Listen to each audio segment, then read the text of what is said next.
Welcome back to the Marc Claire Show. My guest today, he wears many hats, I guess you could say. He's a truth seeker, a researcher, a Christian. He is the proprietor of the website faithbyreason.net. He also runs the Faith by Reason channels on YouTube and Rumble. Very pleased to welcome Ed Mabrie. Ed, welcome to my show. Thank you, Marc. I really appreciate you having me on. So thanks so much.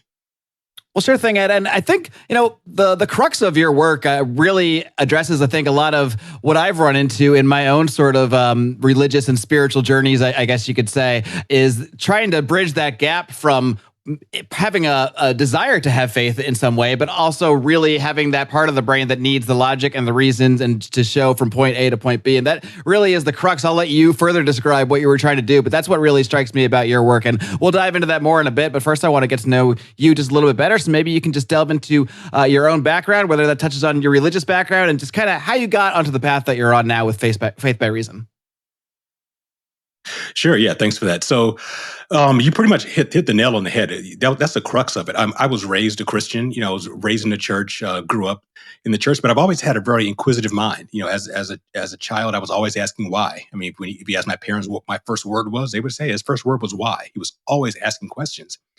And so I would do it in the church. I believed in God, believed in Jesus and all that. It was great. But I would ask questions because there were some things that, in the Bible that I wouldn't say don't make sense necessarily, but it needs more explanation. So I would ask my pastors, why did God flood the world and destroy everything if he's a God of love, or how was Jesus born of a virgin? That's one that always stood out to me. Yeah, that was a big question. Yeah, and I'm happy to address it. As we go along, but so I had lots of questions, and I think eventually the people in church, the pastors, just kind of got tired of hearing me always asking questions, and they said, what, it's not right to question God. Like, oh well, okay, well, I don't want to make God angry, so I'll just stop asking questions. The problem is that when you don't ask questions, you don't get answers, and then you run into areas of your life where you actually need those questions answered. It was when I went to college. Went to a secular university, which most of them are, and when I got there, I just found that my fellow classmates as well as my professors just took great delight in deconstructing my faith and asking me really tough questions that should be answered and are honest questions, but I just wasn't prepared to answer them. And they would say, and they were coming at it from, I presume they were coming at it from more of like the atheist point of view, trying to sort of debunk the faith, right? Pretty much, yeah. For example, I remember I wrote a paper for my anthropology class, and part of it we had to use 5 references, and one of the references I used, because I was doing ancient Near Eastern culture in my anthropology class, and one of the resources I used was the Bible, and I thought I did a great job on the paper, but I ended up getting a B, and so I go to the professor afterwards and I say, just curious, why did I get a B and not an A? And she said, well, because you used the Bible as one of your references. I'm like, well, what's wrong with that? She literally laughs in my face and says, you can't use the Bible. It's unreliable. It's not historic. The God of the Bible, Jehovah of the Bible, is just the Jewish version of the old Canaanite vengeance gods. And she just, and I had no response. I had never heard this before. And my classmates would ask me questions like, if God is loving, why do bad things happen? The classic questions. Mm-hmm. And I didn't have good answers. And I just kind of got wrecked in college. And it sent me on a journey of trying to discover, does this really make sense? Now, I never stopped believing in God because the alternative was ludicrous. The entire secular, atheistic, evolutionary paradigm, it honestly, it makes no sense at all to me. It's actually unscientific. We can go in there if we want to, and I actually talk about that quite a bit on Faith by Reason. The idea of life coming from non-life, of things going from chaos to order, which is the exact opposite of the second law of thermodynamics. So, in order for evolution to be true, you have to actually violate several established scientific laws. So I never stopped believing in God, but what I stopped believing was what people said about God, what human beings say about him. So I wanted to really find out what was true. And going through those journeys, I looked at different religions, I looked at other different faith systems, and I just got to the point where I said, look, God, if you are real, then you should make sense. You should make sense with logic and reason. I shouldn't have to believe in you blindly. And so my thought, my conversation, my prayer was basically make it make sense. And to his credit, he honored that. And I was led to information sources and to people, very, very smart people, or Christians who were scientists, who were both Christians and scientists and engineers, who put me on a path of understanding that not only does the Judeo-Christian philosophy make sense, but it makes more sense than the other philosophies.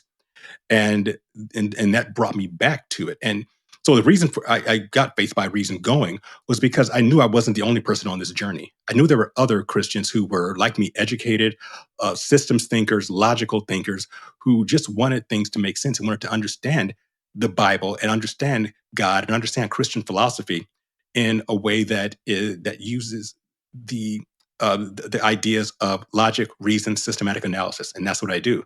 So I start from the beginning. I don't even when you go to Faith by Reason, there's a Start Here button, and if you go there, you'll see that I don't even start by presuming God. I start by the basic human question that we all have, which is, why are we here? What's the meaning of life? What's the point of existence? And I just go from there, and in a very logical and systematic analysis, go from who are we, why are we here, to what faith and spirituality is, and all the way through.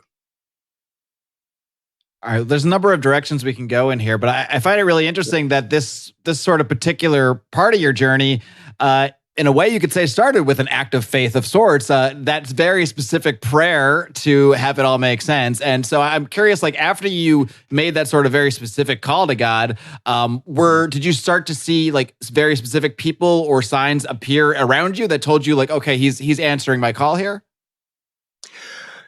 To a degree, yeah. I wouldn't say signs in the mystical sense. I Mhm. would say I was put in touch with people, or I found people who did make it make sense. For example, I remember I was working. I lived in Southern California at the time, and I was commuting. I had a pretty long commute to work, and so I was, I got tired of hearing all the, music stations where they played the same 5 songs over and over again. So I went to a Christian station, which I normally didn't really go to because I just thought a lot of it was frankly BS. A lot of these, so-called these pastors, spewing their stuff, asking you for money all the time.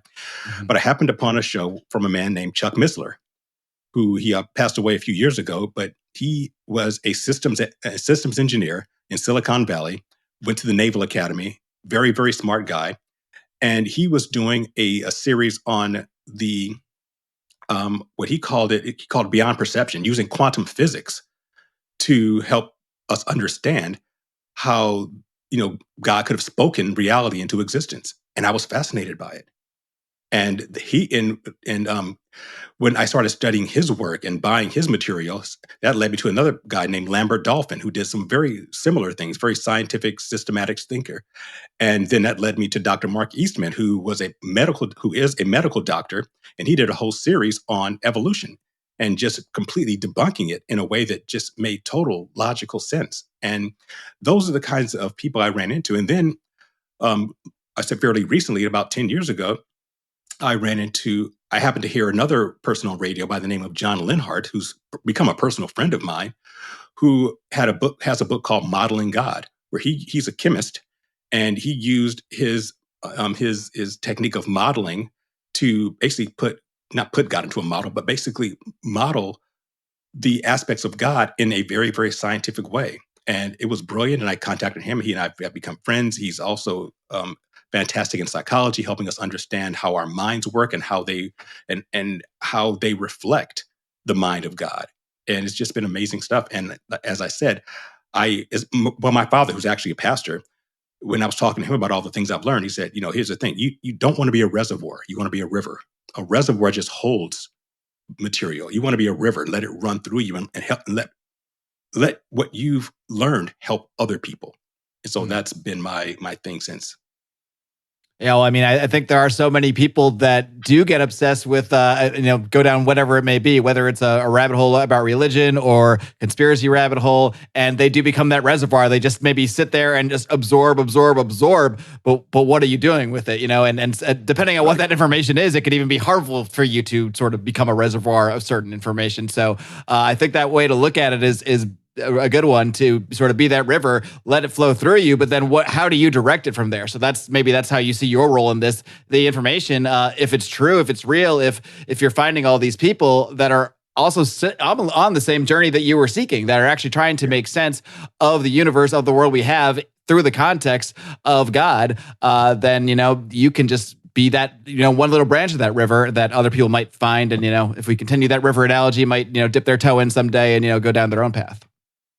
Right. And so I really, as I said, I didn't want to be overly dogmatic because that's not attractive to me. I don't like people who just say this is the way it is, and you either believe me or or you're wrong. Because I've learned things over the years that that have altered what I believe. I mean, if you ask things I believed 10 years ago, many of them I don't believe now. So I always say on Faith by Reason, hey, this is my opinion. I could be wrong here, but I'm going to give you the reasons why I came to these conclusions. And if you dispute them, great. I want to hear about it because no matter what happens, you can always have a profitable interaction with someone, no matter who's right or wrong. For example, if I'm right and you're wrong, you get to learn from me. If you're right and I'm wrong, I get to learn from you. So each interaction can be profitable. And that's the way I look at it. It's called contrastive thinking. And that's what humility is. The Bible talks about pride and humility, and God hates pride. Why does God hate pride? Because pride is what's called comparative thinking. Comparative thinking is where you're trying to prove yourself right.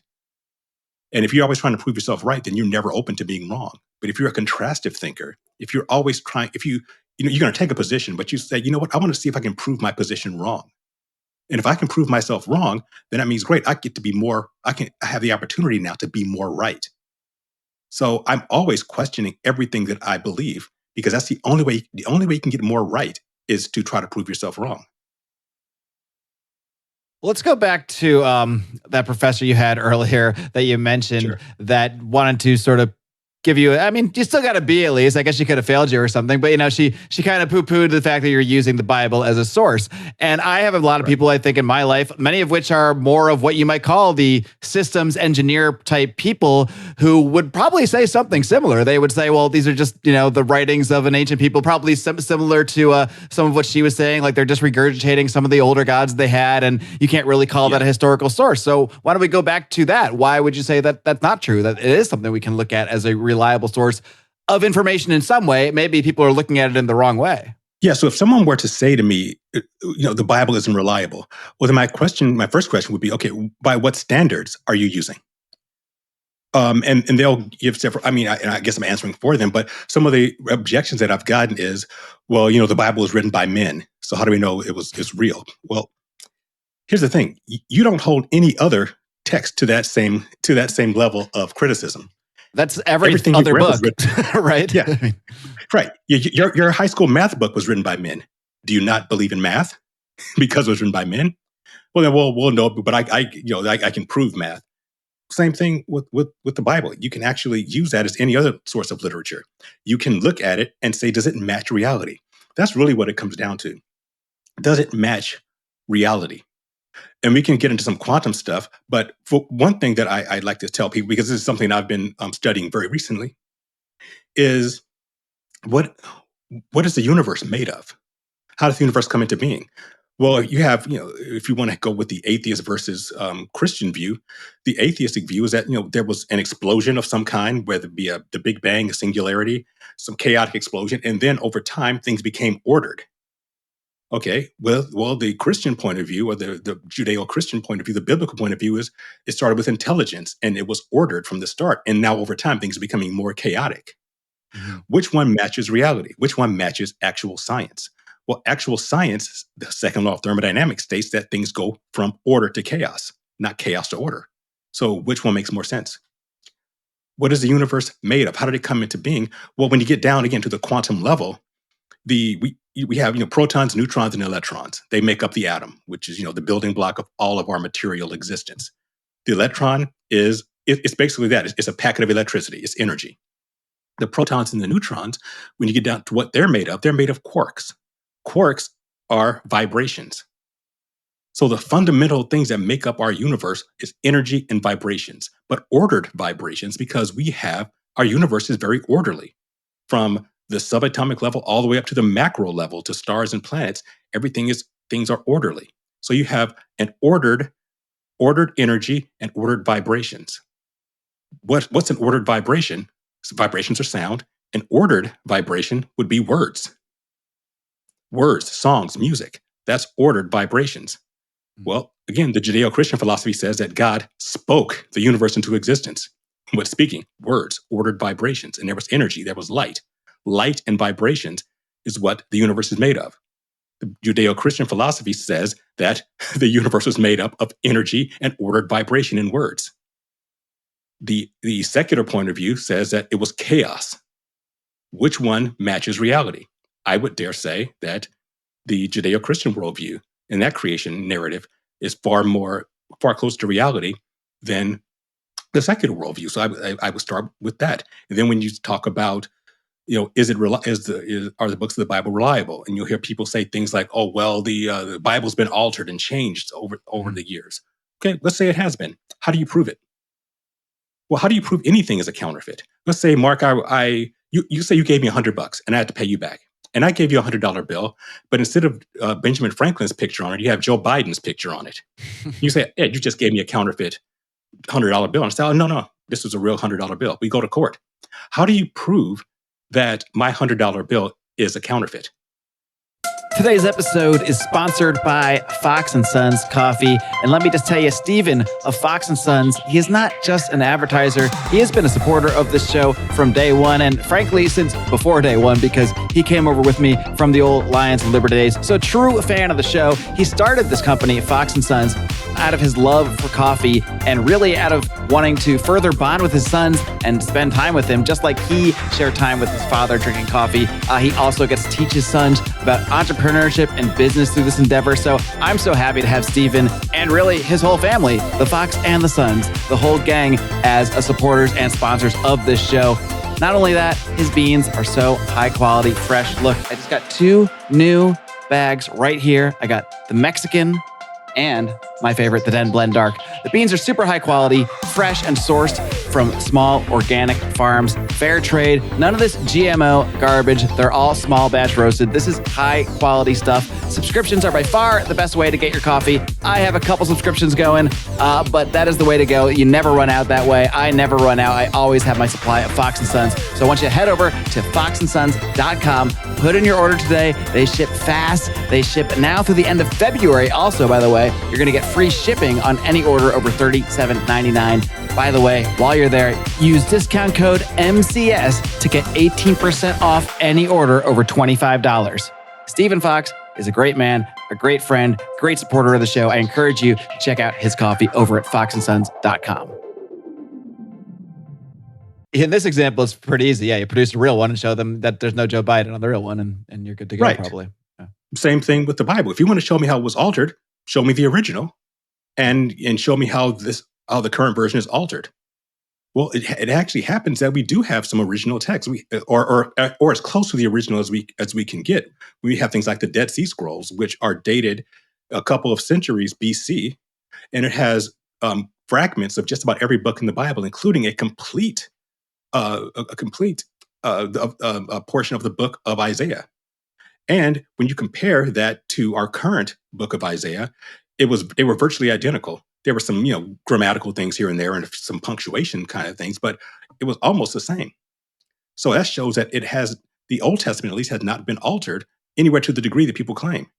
And then when you have some of the books of the New Testament, there are many of the copies that are dated to the first century. There are over 2,000 copies of the book of Matthew that were dated in the first century. So has it been altered? If it has, not very much.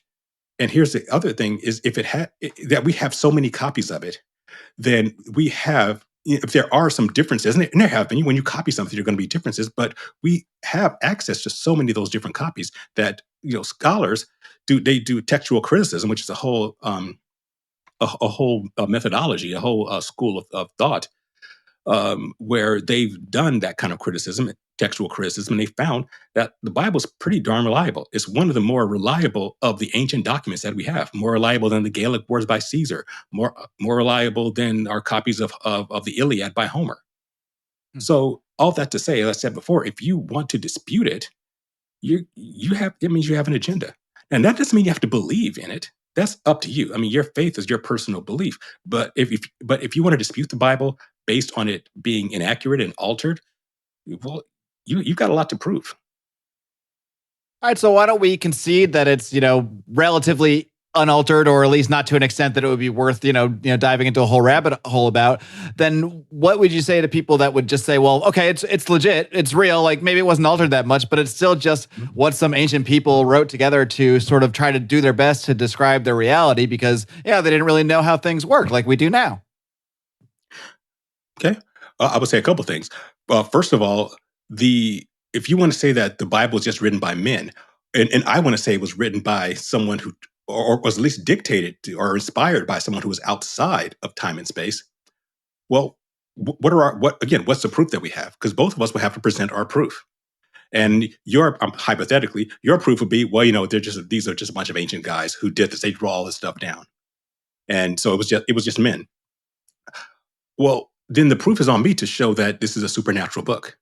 The only way I could prove that it's a supernatural book is if I could show that this book does something or presents something in a way that a regular mortal man couldn't, or does something that a mortal man couldn't or doesn't.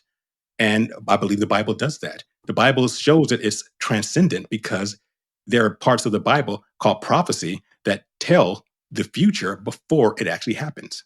No human being is capable of doing that, or at least not reliably, not with 100% accuracy. So you have a book, for example, I'll give you the book of Daniel.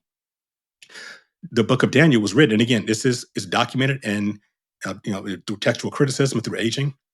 The book of Daniel was written during the time of the Babylonian and the early part of the Persian Empire, under Darius and Cyrus and Artaxerxes. However, that book of Daniel accurately predicts the next three world empires a couple hundred years before they happened in detail. The book of Daniel talks about the next empire, the Grecian Empire. Well, first of all, it talks about how the Persian Empire was going to fall. It talks about how the Grecian Empire was going to come into power, and it would have a prominent king. And when that king died, his empire would be divided into four. And then that empire will be taken over by another empire that's even greater than that previous empire. And during the time of that empire is when the Messiah, Jesus, would come into being.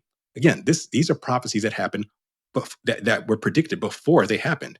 Alexander the Great hadn't even been born yet Daniel said it would have this prominent king who would, after he died, his kingdom would be divided into four. What happened? Alexander the Great dies. He doesn't have any offspring. And on his deathbed, he says, "Give my empire to the strong." And it was divided between his four generals. How would a man know that 200 years before it happened? He wouldn't. How would he know that there would be another empire to follow it, and after that empire would be the time when the Messiah would come into existence?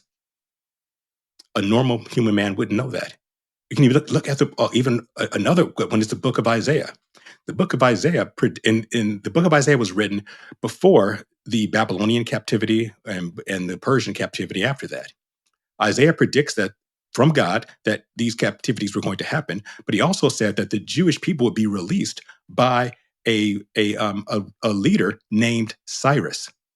This was 223 years before Cyrus was born. Isaiah names him. It says it easily. You can look that up very easily. Go to your local Bible software and just put in the word Isaiah and the name Cyrus. How would he know this man's name before his grandparents were even born? And by the way, and Cyrus read this himself, and he was so impressed by it. He said, "Yeah, this must be the real God." And that's why he lets the Jewish people go out of the Persian Empire and allows them to go back to Israel and rebuild their temple. So, and of course, we have the prophecy and Revelation, where I'm doing my current series on YouTube. Mm-hmm. But that would be my point. That shows that this book does what no other religious or secular book has ever done, and that is predict things before they happen, showing that whoever inspired this book is outside of our physical time and space. So you would say to the more skeptical people like that, I mean, perhaps they're just brushing things off, but they're, I'm assuming, not directly responding to the sort of things that you might point out, that maybe that's really the combination. It's the veracity of the document and the fact that we can see over time that, yeah, we do have older versions that confirm the newer versions are more or less what they are. And then combine that with the fact that what's in that very document could, over that span of time, could not have been written or sourced, I guess, with the information from anyone or any entity that did not exist outside of time and space for them to be this accurate. Is that sort of like, would that summarize, I guess, the case for the veracity of the Bible? Yeah, I think that's one of them. Yes, or a couple of them actually. I mean, yeah, those. Mhm. So the two that I just went over are, I think, two of the strongest arguments for it. Because again, is it possible that this all happened by accident? Yes, but I'm also, again, I'm a scientific thinker. I'm a mathematics thinker. So the probabilities, I would say, are extremely low. It's possible, but it's extremely unlikely that this just that these guys just guessed all these things before they happened. I want to dive into or hop over a little bit to the evolution conversation a little bit because Sure. I might have certain specific people in mind, but I've had these conversations many times in my life about this sort of thing, and there was probably a time when I would have been more partial to this evolution argument, or maybe something in between, because I think sometimes you'll even hear this sort of like, well, evolution is just it's just God doing this over millions of years or whatever it may be. Right. But I think that's kind of just like sort of brushing aside all the problems with evolution, at least as it's presented generally. Of course, there's various, evolutionary theories, but primarily discussing Darwin's theory. Right. What are the problems with that from a scientific perspective? Because it sounds like what you're describing and how the Bible really better describes what even science says, how science says things should be, even more so than the accepted scientific theory does, if that makes sense. Yeah, sure. So I have a whole section on faith by reason about evolution. I mean, I think I have 2 or 3 episodes, some podcasts and blogs on it. And here's the thing with evolution: if you want to believe it, go right ahead. I mean, it's a free country. You can believe whatever you want to believe, but it's not scientific. If you believe in evolution, you believe in it based on faith, because there is no part of it that has ever been empirically scientifically proven. What is empirical science? Empirical science states that something is empirically scientifically true if it can either be observed in nature or reproduced in a controlled or laboratory setting. There is no aspect of evolution that fits either of those paradigms.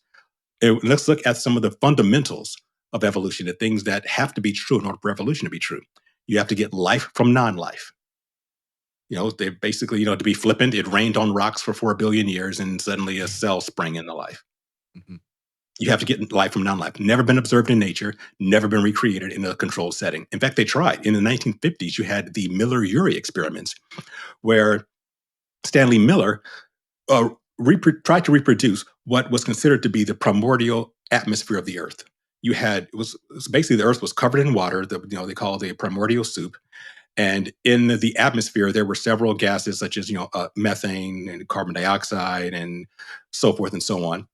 And so the evolutionary paradigm is that there were storms on the Earth at this time. Lightning struck these various these gases, nitrogen and methane and carbon dioxide and so forth, and that was a catalyst for them to form amino acids. Amino acids is a building block of protein. True. So then these amino acids would fall into the water. And over millions of years, you have basically this organic soup, as they call it. And so you have all these amino acids in there bumping into each other, having a big old amino acid rave party. And eventually, these amino acids started joining together and forming a protein. Protein is a long chain of amino acids. These proteins, are the building blocks of organic life. The proteins just got together in some way and formed a first simple cell that was able to reproduce, take in nutrients, and excrete waste, and it went from there. So Stanley Miller, he gets basically a terrarium, for lack of a better term. He fills it with those gases, has water in the bottom to represent the ocean, and he would pass a spark through it to represent the lightning. And so he ran the spark through it, and then he examined what was in the water. And sure enough, there were some amino acids in the water. About 6% of it was amino acids. Problem is, about 80% of what he made was tar, which is toxic to life. The other 13% or so was certain acids, which would have made life impossible. Basically, if Stanley Miller had drank that fluid that he produced in the waters there, would have killed him. It was impossible, and it's been repeated so many times and failed every time that they don't even do it anymore. So you can't So the produce one life coming attempt from to non-life. prove this in a laboratory environment actually created the most toxic environment that could never even has stand Yeah. a chance at sustaining life. Yep, and it's easily researched. Go to Google and Google the Stanley Miller, and I forget Uri's first name, but just Google Uri Miller experiments, and they'll tell you that's what happened. So you can't produce life from non-life. You can't have, and the next thing is that one species, other part of evolution, is that one species mutates into another species, not variation within the species. We're not talking about big dogs and little dogs, Chihuahua versus Great Danes. They're still the same species. No, we're talking, going from fish to amphibian to lizard to mammal to monkey to man. Never been observed in nature. There is no transitional form that anyone has ever observed. Not one. There's no animal. There's no animal turning into another species. There's no land animals slowly growing wings. There are no sea animals Well, that are I don't know, slowly Ed. I've growing seen a lungs. bunch of documentaries where I've seen all these creatures, and the scientists, I don't know. I saw them with my own eyes. I've seen them in Yeah, museums. they're I've seen called them all over the cartoons. place. Where are they coming from? They're They coming come from from animation animations, I studios. guess. Yeah. Yeah. Right, exactly. So, and when I talk about this in some of my podcasts on evolution, I talk about the amino acid thing. I mean, because this is the foundation. Without this, there is no evolution. And so, my question I ask people when we're going over our early Earth's atmosphere. My question: does it have oxygen or not? It's a binary question. Either it does or it doesn't. Either one makes it impossible. Let's say the ancient atmosphere did have oxygen in it. Well, oxygen that would have instantly oxidized those amino acids in the sky, and that would have ruined them. Okay, let's say it didn't have oxygen. Okay, well then without oxygen, you don't have the ozone effect, which means ultraviolet radiation would have destroyed the amino acids. So somehow you have to have these amino acids existing in the atmosphere that does and does not have oxygen in it at the same time, because no matter what, whether it does or doesn't, it's going to destroy it all. But then here's the big one: amino acids, they go into the water, they go into the oceans, and they start forming long chains that become proteins. Well, I think we all learned, and hopefully we learned this in high school chemistry, that when two molecules come together to form a chain, they give off some kind of byproduct as part of the joining. When they're joined together, something is lost in order for that bond to form. And if you want to break apart that bond, what you do is reintroduce that byproduct. So when two amino acids join together, what's produced? What's the byproduct? Something called H2O. We call it water. Meaning, if you want to break apart an amino acid bond, you introduce water. Go to your local health food store, buy some amino acid pills, drop them in water. They're going to break apart. So, what did these amino acids fall into? The ocean. What is the ocean made of? Water. So, you're telling me that amino acids fall into a gigantic pool of their own solvent and somehow they form bonds? That's impossible. Amino acids would never form that because they're in their own solvent. It would be impossible. Sounds like for they them to didn't form think proteins. this through very well. This primordial soup theory. They didn't really seem to even try to test it against their own sort of base assumptions and base knowledge. Well, but what you find is that people will believe what you tell them. If you tell someone something, they will believe it and they won't question it. And so I say, anyone who believes in evolution, that one of three things: either you haven't studied it, or you have studied it and you just don't care, or you studied it, you don't care, and you'd rather be right than be truthful. You'd rather be right than have that actual knowledge. A lot of times, evolution fans, I don't know if that's a term, but evolutionists, whatever you want to call them, will kind of just reply to something like that with just like, well, then explain this. And you see like bone, bone, bone, bone, or skull, skull, skull, skull. You see different sort of, they're trying to say, look, this is something evolving. But what do you say to that when you see that kind of display of just like, different versions of animals over time that they try to use as evidence that, look, no, this is occurring? Because every one of those animals they would show me, if they could show me the complete skeleton, that animal is complete. It is not forming anything else. That would be like me getting, again, I give you the dog example. If I wanted to, I could show you the bones of a Chihuahua, then the bones of a Shih Tzu, and then the bones of a Golden Retriever, than the bones of a mastiff and a bone of the Great Dane. And I can say, you know what? This clearly shows Evolution. evolution. Right. You have this tiny dog becoming this big dog, except all those dogs exist right now. Mm-hmm. I see them in my neighborhood when I'm walking my dog. All that proves that there are different types of the same species. Big dogs, little dogs, big cats, little cats. And even if one type of that species were to evolve over time, and because of evolution and survival of the fittest, that version of it survives, then where are all the why do the other versions still exist too? They should have died off because the superior one should be the one that's left, right? Exactly. That's how it should be. But again, it doesn't really match reality. And the reason why if people are looking for the missing link, because it's missing. It's not there. I guess that is where the term came from. Right? Sorry? I guess that is where the term came from, right? Yeah. I mean, it's a term you hear from the time you're a kid, and you never think, well, if it's missing, how do we even know? Yeah, we absolutely don't. And then we talk about mutations. There's no example in all of science of a beneficial mutation.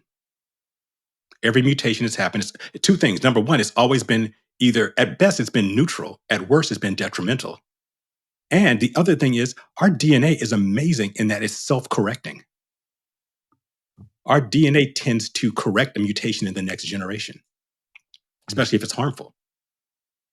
That's how our DNA is designed. If you have something wrong, you don't necessarily pass it on to the next generation.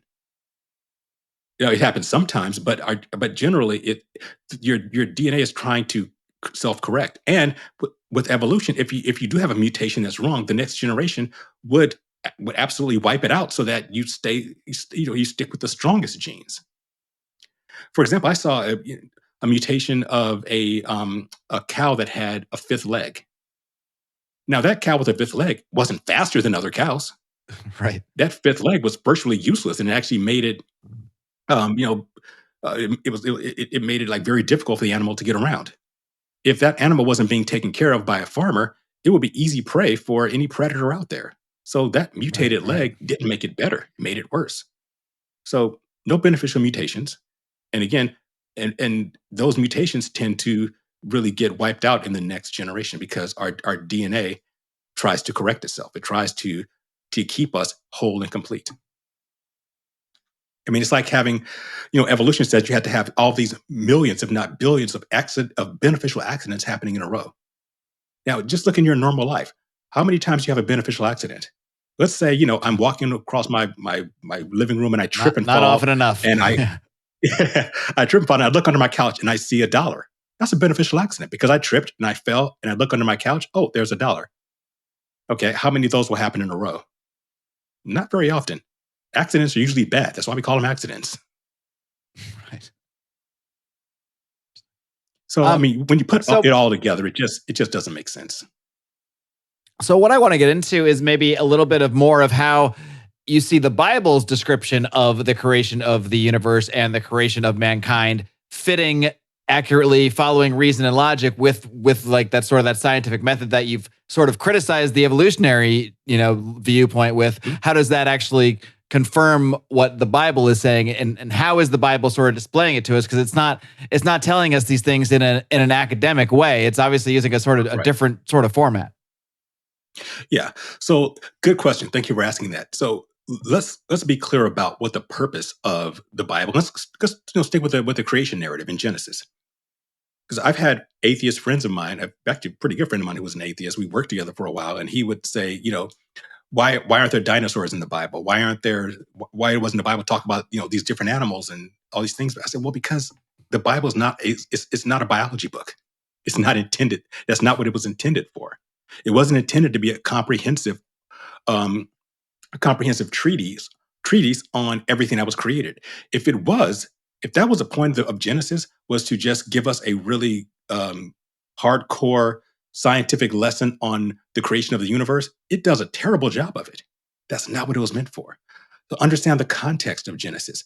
Genesis was dictated, according to Christian philosophy, it was dictated to Moses by God, by Jehovah, for one reason: to separate his new nation of Israel from the other nations. Genesis is meant to the creation narrative in Genesis. The purpose of it is to contrast the true creation story with all the various narratives of the other cultures around Israel. So the only thing that's in the creation narrative are contrastive statements. In other words, you may have heard your Egyptians, your former captors in Egypt say that the universe was created by all these various gods, Osiris and Horus and Set and Thoth and all these people. Ripping each I'm other in telling you that, half and, eating each other's babies and all these, all this yeah, wild stuff. exactly. But no, I'm telling you that I created it, and here's how I created it. So God didn't have to convince them that the world came into being supernaturally. They already knew that. But what they needed to be convinced of or understand was that it was it was Jehovah who created it, and here's how he created it. So that's the first thing to understand, that it's not meant to be comprehensive. It's just meant to contrast the Judeo, well, there was no Christian at the time, the Hebrew God from the other gods. It was meant So to the other introduce the thing, truth of our reality and the truth of the creation of mankind into this dialectic where it wasn't there before, because they had only had the perspectives of whoever was telling them about, gods ripping each other in half and all that. right, exactly. So that was the point of it. And then, as I said before, when you get to the scientific level, the creation narrative, God speaking the world into existence, actually matches what we know about quantum physics, that is energy and ordered vibrations. And then, as far as when God spoke the species into existence, when he said, he spoke the animals into existence and they reproduce after their own kind. What does that mean? That flies in the face of evolution. It says that one species become another. The Jehovah is saying that every species only reproduces after its own kind. Dogs will only make dogs. Cats will only make cats. Horses will only make horses. And that's kind of what we see. We don't see. Yeah, I mean, you can make the argument of of what donkeys and mules. So but those those species are very closely related. So that's how that can happen. But by and Give large, God general, one. All right, give God one. They're close enough. We're going to let that one go. But in a very, very general sense, every species reproduces after its own kind, and that's what the Bible says. The Bible talks about a worldwide flood. Every culture has a worldwide flood. So or talks about a worldwide flood, but does it match with the actual truth of what we know about the flood? And then every culture has a mythology about the so-called gods coming down, having intercourse with women, and producing demigods. Well, you have in the Bible with the Nephilim, with with the fallen angels coming down and having intercourse with the Nephilim. But what God is saying is, if I'm giving you truth, then believe my version of these things, because I'm the only one who's telling you this narrative in a way that matches reality. So it's not to say that that the Bible is the only place where there's a flood. No, I just said other cultures talk about a flood. The Bible isn't the only place that talks about how spiritual beings came down and had intercourse and produced hybrids.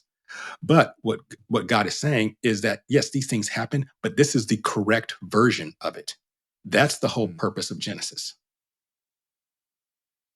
It's interesting to think of it in that way, that it's presented as a counter narrative to what's sort of already been laid out there and for what the world already sees. So therefore, it's not going to be presenting a counter narrative to evolution like we were discussing earlier, because that wasn't a narrative to be countered at the time. The narrative to be countered was all of this sort of, Gnostic sort of worshiping of whoever they're worshiping. It's its own conversation we can maybe get into, but the point is the point was to introduce the truth through the Bible and through it being dictated to Moses, so that the true version of why these things have happened, of why things are the way they are, of why the flood happened. Like, because a lot of times you mention the flood, people will toss that back and they'll say, well, look, all these other books have the flood too, so that's just proof that they're all copying from each other. But you're saying, yeah, they all have the flood because it's real, because it happened. This is the version that's telling you here's really why it happened, and whatever they're, maybe they're not explaining that for you in Egypt or wherever else. Exactly. So that gets back to, when we get back to the beginning, and the world being made of energy and vibrations, that matches reality. Great. So if this is the only one that matches reality, then you should have some level of trust or faith. We can talk about what faith means. You should have some faith that if he got the beginning right, he probably get the rest of it right as well. And conversely, if the other ones are saying, we formed the planets and the stars by, like you said, ripping somebody in half and spraying their innards into the sky, and that does not match reality, well, then they probably didn't get the rest of it right either. So God is saying, hey, believe in me because what I'm saying matches what really happened. So that's what faith is. Faith, reasonable faith, not blind faith. Reasonable faith is faith based on knowledge and or experience. Blind faith is believing something with no evidence at all.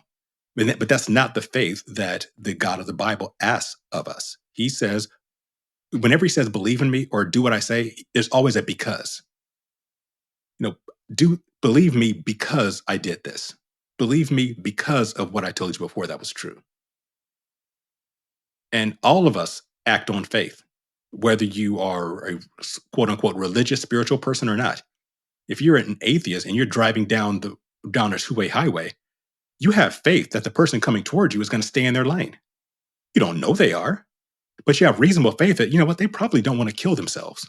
So they're going to stay over there. And plus, I have experience driving down this road and no one's ever veered into my lane before. Again, you don't know. What if that person's having a bad day? Just broke up with their spouse, just got fired from their job and they're ready to end it all. It's possible, but there's a better than average chance that you both want to live. But there's an aspect of faith to it. Every time you sit in a chair, you have faith that's going to hold you. But it's reasonable faith based on your knowledge and experience of chairs.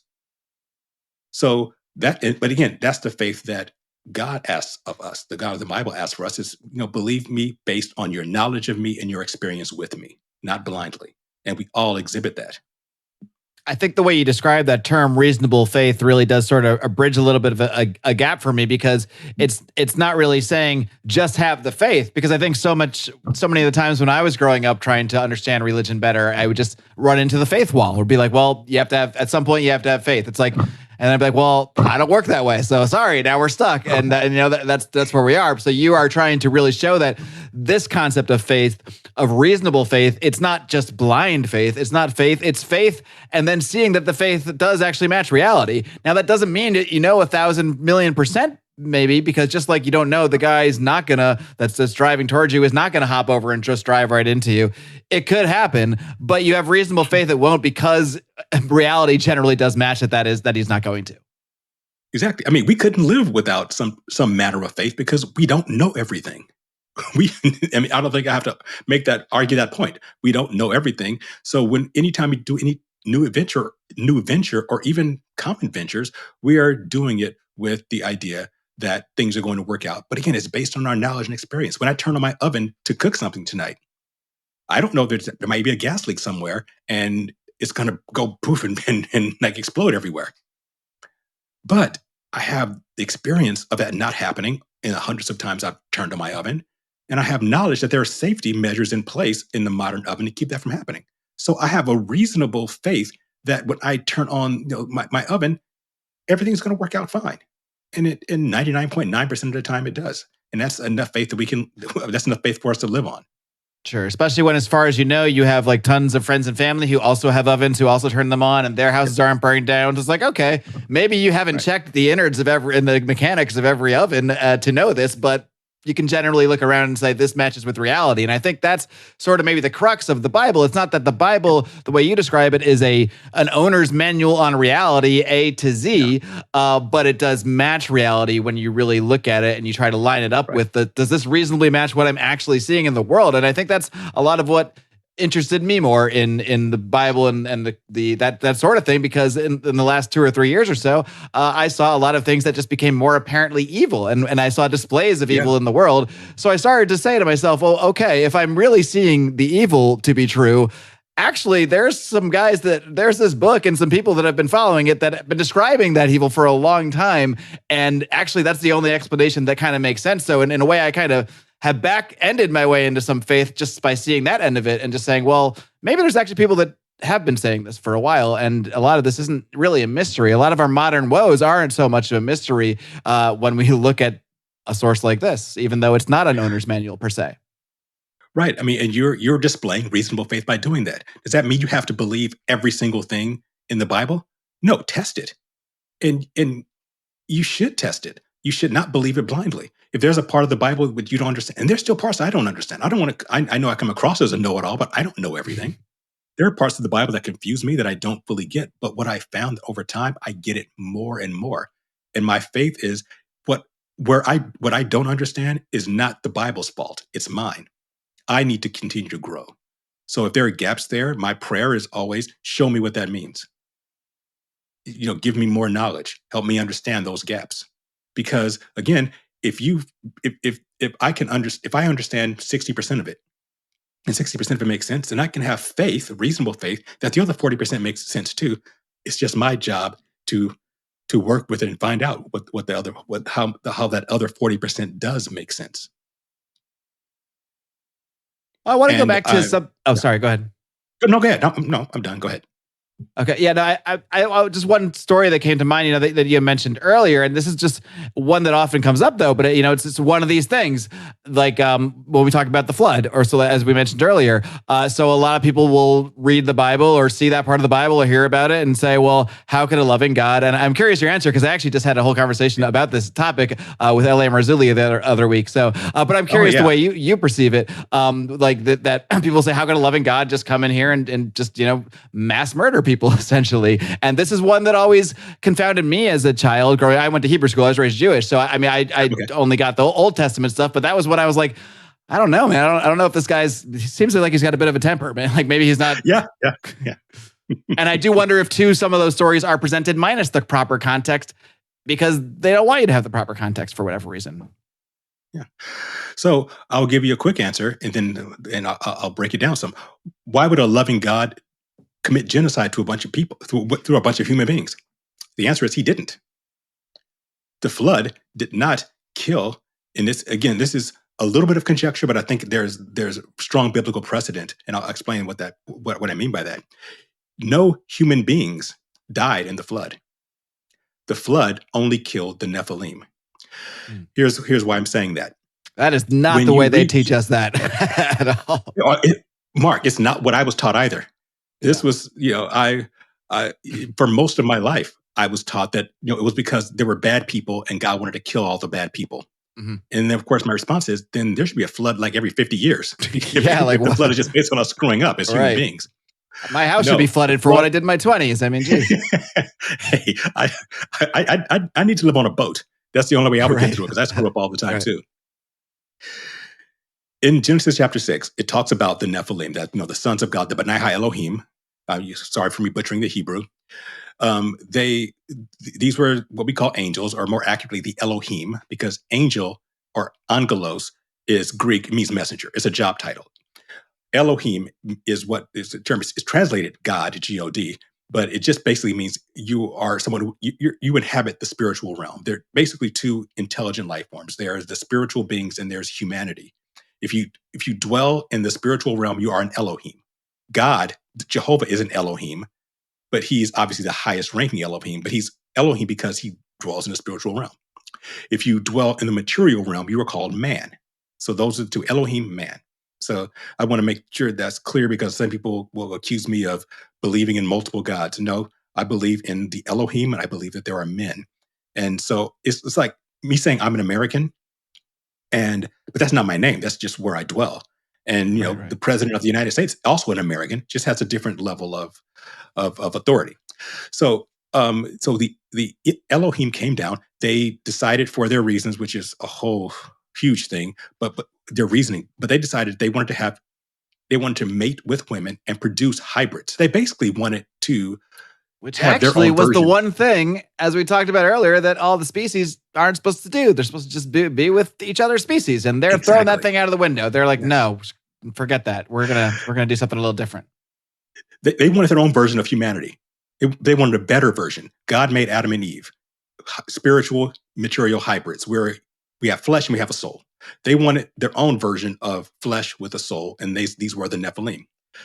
So, but to get to my point, when it talks about, so they filled the earth with violence. If you read the pseudepigraphal book of Enoch, which is not part of the biblical canon, I believe you can make a strong argument that it should be, but it gives more details on this. And it says that these Nephilim, they were giants. They were literal giants. They consumed all the produce of men. Then when men could no longer sustain them, they started eating men. They started cannibalizing human beings. Then, so they were basically just wiping out humanity. And it says in the book of in Genesis 6 that Noah was a just man and perfect in his generations. That term perfect refers to in Hebrew a physical blemish. He was lacking any physical blemish. He was a pure human being. So by contrast, I think Jehovah is basically saying that Noah and his family were by this time, after about 1,000+ years of the Nephilim on earth, Noah and his family were the only pure human beings left. They were the only ones. And when you say pure, you mean as in not tainted with Nephilim blood or Nephilim bloodlines in some way. Right, exactly. So the only life left on the earth by the time of the flood was Noah, his 3 sons, their wives, and the Nephilim. And a bunch of wild, and that's why a bunch of wild stuff. Yeah. That's why he sent the flood, to wipe out the Nephilim, because they would have made humanity extinct. There was only one family left, and God preserved them. So, yeah, that's a little out there. But if you read the works of some really good scholars in the Semitic languages, like the late Dr. Michael Heiser, who I'm a really big fan of, he talks about this in detail about how the language shows that he was contrasting Noah's genetics with the genetics of the rest of the world. Everyone was tainted, and so he had to preserve humanity in order for his plan to continue. And so that's why the flood happened and wiped everyone else out. And then what someone someone's more skeptical of this story in the first place might say is, well, why did God even allow it to happen in the first place? Why would God even allow the Nephilim to come in and take women and create these hybrids? Why let it get so bad before saying, oh, I guess I just got to wash this whole thing clean?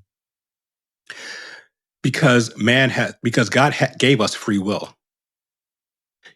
And by giving us free will, there's a consequence to that. By giving people the option to make choices, meaning they can make the wrong choice. And the other thing to keep in mind is on the 7th day of creation, when it said, on the 7th day, God rested. It's not because God was tired. That's not what it meant. When it says God rested, it says God ceased his activity. What activity? He ceased his activity of being the first cause, of initiating his will unilaterally. After Genesis chapter 2, God, Jehovah, never initiates his will. From Genesis chapter 2 all the way to the end, from the end of chapter 2 to the end of the Bible, he only responds. He gave that initiation of will over to Adam when he said, I made you in my image. You bear my image. You are now in charge of creation here. I just want to walk with you in the cool of the day, as we see in Genesis chapter 3. So God's whole purpose was, Adam, Eve, you're the king and queen of the earth. Be fruitful and multiply. Make the earth into Eden. And in the evening, in the cool of the day, let's walk and talk and share. That's, when you get down to it, that's really God's plan. That was his original plan. Just wanted a buddy. People. Yeah. Why else would you? The only reason to create other intelligences is if you want to have other perspectives and hear other stories and get other experiences. That's why he created the Elohim and man. So he can only respond, and he only responds in response to justice. Jehovah is always and completely right and just. He's 100% righteous, 100% just.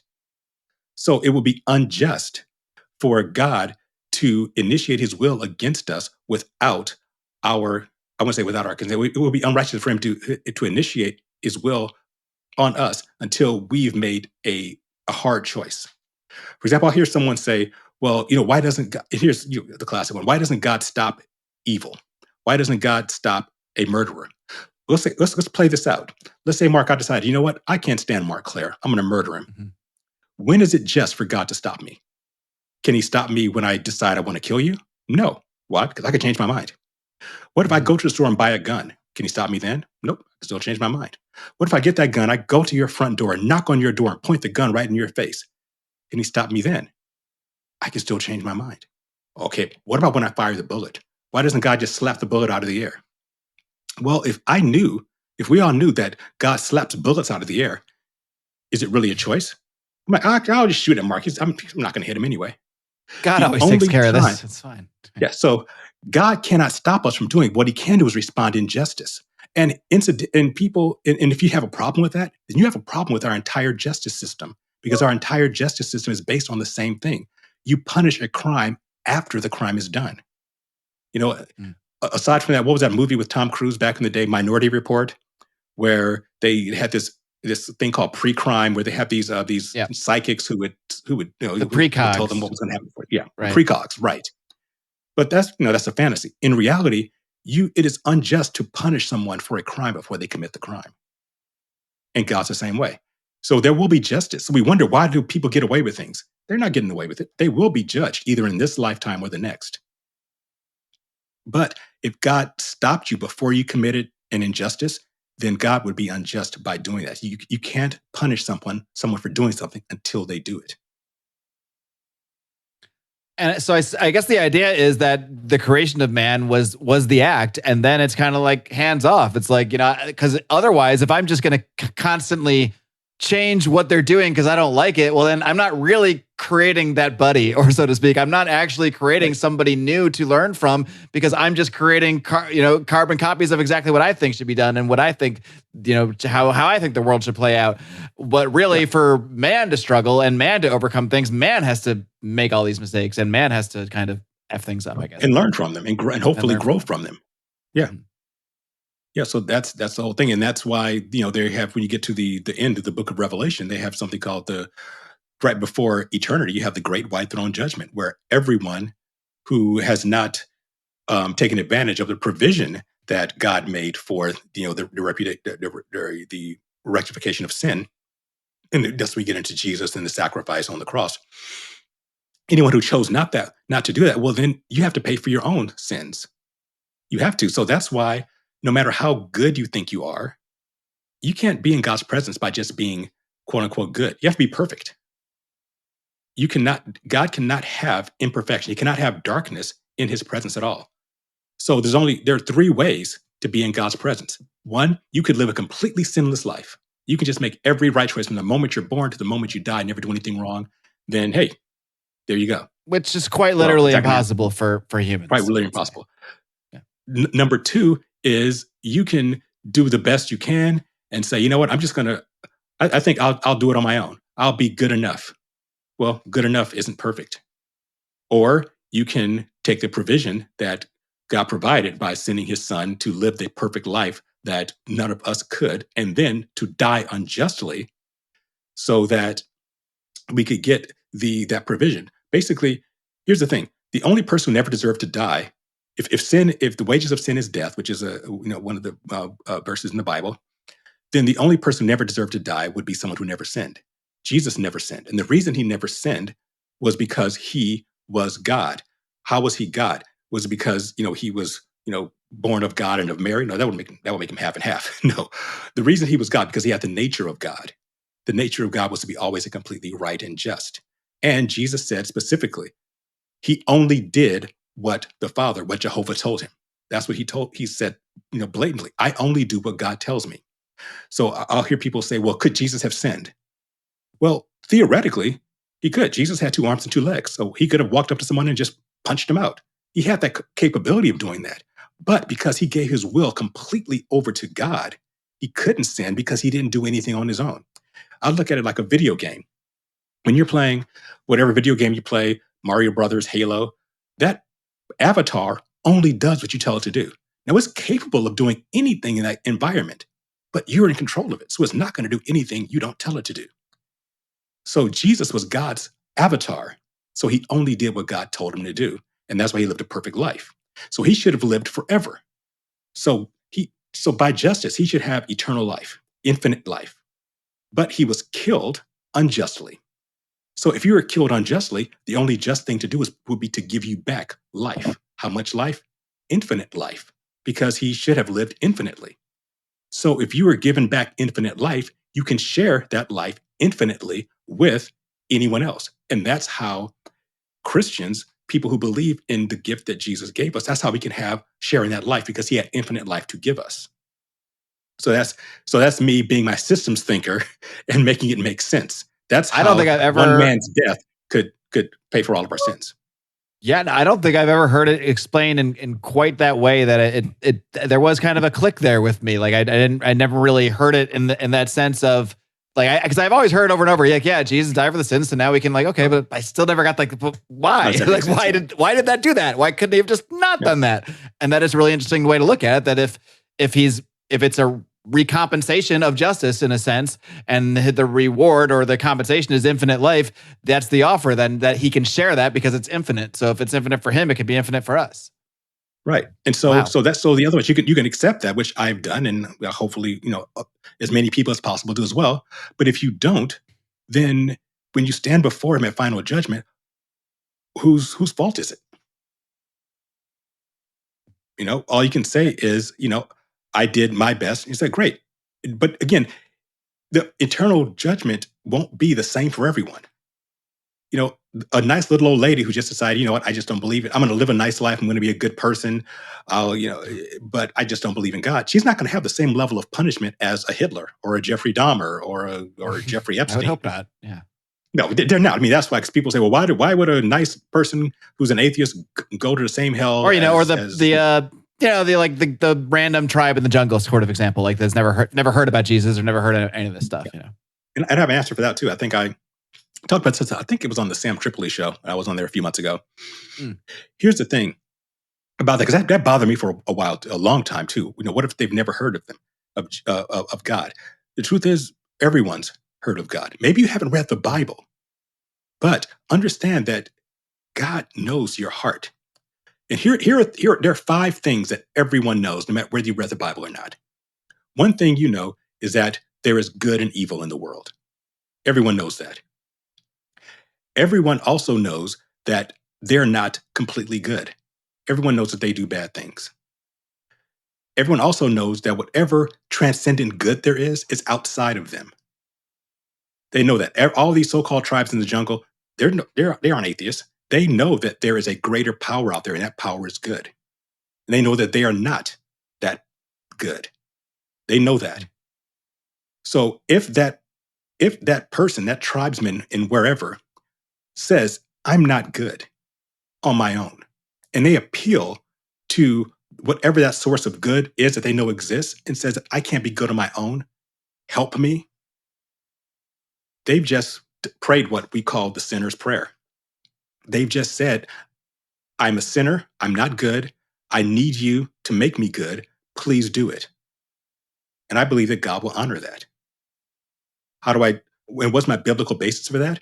Well, because remember, Jesus was born in the 1st century. There were people who lived before that who God called righteous. Noah, Abraham, David, so forth. And even people who aren't necessarily the big heroes of the Bible, people like Rahab, who was a harlot, a prostitute in Jericho. She wasn't a saint at all, but she knew that she was wrong and that the God of the Bible was right when she helped. I mean, you said you went to Hebrew schools. You know the story of the walls of Jericho and what she did. She was righteous because she appealed to that higher power that she knew was good, and first of all, she's in the lineage of Jesus. She's honored for that. So that's biblical proof right there that if you acknowledge your place in the world, God's place in the world, and that you need Him, then He will honor that, and it will be accounted to you righteous. In the book of Hebrews, it says that Abraham believed in God, and it was accounted to him as righteousness. So that shows right there that even before Jesus, they had no knowledge of him. Noah didn't know who Jesus was, but he knew enough to follow God, and that was accounted to him. That was put, literally like an account. It was put into his ledger that this guy's righteous. And I believe that God will honor that with anyone who does it in the world, whether you've been in a church or seen the Bible or not, because that will be just. Well, Ed, really interesting conversation. Like we discussed before the show, it's hard to know where to start or where to contain conversations like this because there's just so much to get into. So my only hope is that I could just interest people in what you're doing enough that if they think this conversation was interesting, they'll go dive a little further. So I'll just let you give everybody the roundup of we mentioned, the Rumble, the YouTube, but anything else you want to mention on the way there. And of course, we're going to dive a little bit deeper in a minute. We're going to hop into the smoke-filled room. So we'll see. We'll get into some more fun in there. Sure. So my website, best place to reach me is faithbyreason.net, not .com, .net. And I would say most of the things I talked about, you'll find there. There's hundreds of hours of material there. But I talked about with Jesus and salvation, and the whole infinite life thing. I talk about that there. The Nephilim and Noah, all that stuff is there in my blogs and podcasts there. Also, my YouTube channel, also Faith by Reason. I'm doing a Revelation series, which I'm almost done with. I'm actually have 2 episodes to go. I just finished recording my second to last episode. So if you're interested in that fascinating book, I have 60 episodes there for you. So it's a super deep dive there. It's also on my Rumble channel. And after that, I'll be doing a series on the book of Genesis. So go to faithbyreason.net, go to the Start Here button, and you'll be taken step by step through the systematic analysis of Christian philosophy. And give me your comments. I'd love to hear them. And I'm just here to help. I'm not here to make money. If I do, that'd be great. But I want to make sure that people who are on the same journey as I am on will benefit from the knowledge that I've been given. And I just want to help. Well, Ed, I certainly find your approach really, really fascinating. Like I said in the beginning of the show, it's really an approach that has help fill a lot of gaps of my own methodology and then a lot of the walls that I've gotten into over the years. So I'm definitely going to continue to follow your work. Encourage everybody else who found this conversation interesting to do so. And I encourage those same people to sign up for the Marc Clair Show Premium. Come on, hop into the smoke-filled room with us. Ed, thanks so much for coming on my show. Thank you so much for having me. It's been a pleasure.